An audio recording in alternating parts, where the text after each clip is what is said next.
Plafon di salah satu sisi kantor Gubernur Sulawesi Selatan, Sulsel, roboh pada Rabu, 28 Agustus 2024, sore.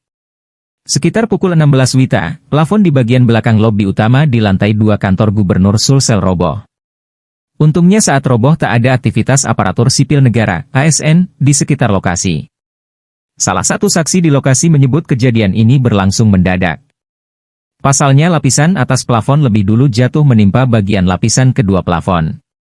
Hal ini menyebabkan lapisan kedua plafon tak mampu menahan beban dan akhirnya roboh.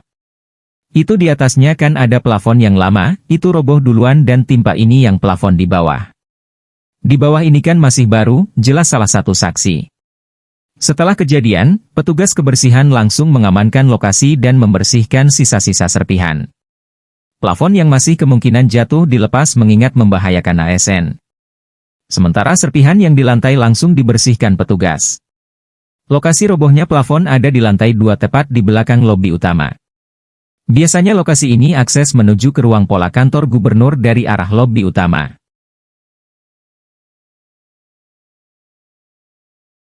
Download Tribun X sekarang, menghadirkan lokal menjadi Indonesia.